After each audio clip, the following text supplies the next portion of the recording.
From East Point on Saturna Island, you can look out toward the west coast of the U.S. and Canada. And if it's the right time of year, and you're really lucky, this could be your view.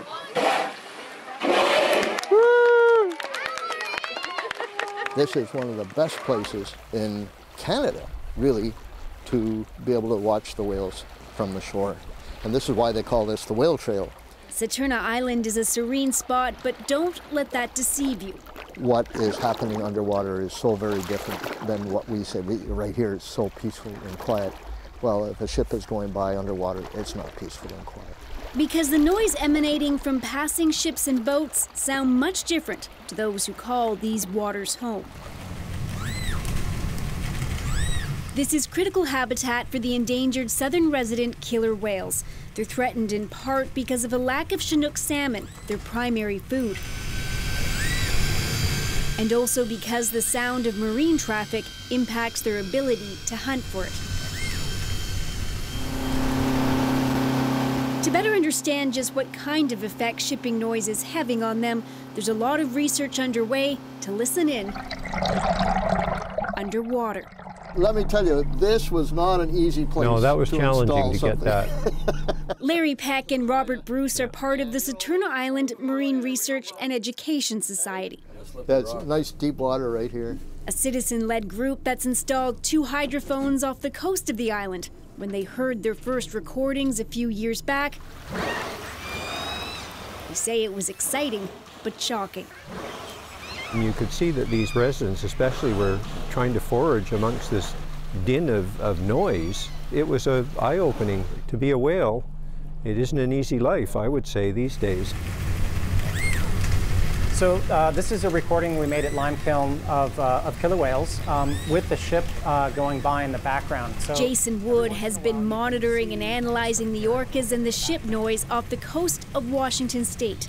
He's a scientist and a diver, so he can repair and maintain the equipment himself.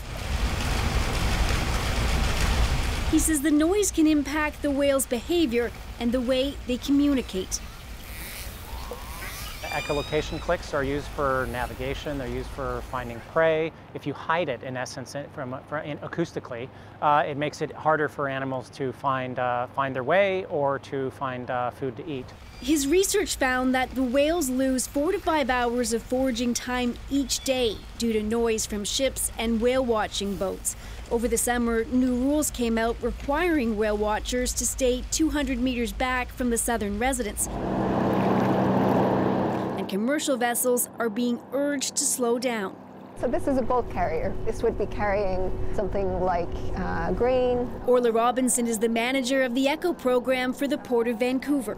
For the past 2 years, the port has run a pilot project. Between July and the end of October, ships were asked to slow down when they went through the Harrow Strait, a stretch of water the whales frequent. Underwater recording equipment was installed on the ocean floor to measure the noise. So for a vessel like that, how much was it being asked to slow down during the pilot? So this vessel would typically be going about 13.5 knots on average, and we were asking them to slow down this year to 12.5 knots. It would add about 15 or 20 minutes onto the trip, but reduce noise by around 2.5 decibels. The pilot was voluntary, but 88% of the ships that came through in 2018 complied. Robinson says there should be greater emphasis on designing ships to be quieter, because with or without the Trans Mountain Pipeline expansion, traffic will inevitably increase. The population alone of this region is predicted to grow by 1 million people by 2040, and with that population growth comes more demand for trade and more demand for transportation. The orca are moving along and the noise is following them. And back on Saturna, Larry Peck says that's the struggle. He and his group want to install more listening equipment, but say much more needs to be done. We have the economic imperatives conflicting with the imperatives of nature of our marine ecosystem. 5 of them. The federal government says it plans to put more monitoring in place by the time the whales return here next year, but Peck says the situation is dire. I'm not sure that there's a really good understanding in Ottawa of what the implications are here. You know, the economy certainly is something that's important, but we've got to take a look at the fact that our marine ecosystems are long-term. And right now, with just 74 southern resident orcas left, he believes even more needs to be done to try to make their life easier and the environment underwater quieter. Briar Stewart, CBC News, Vancouver.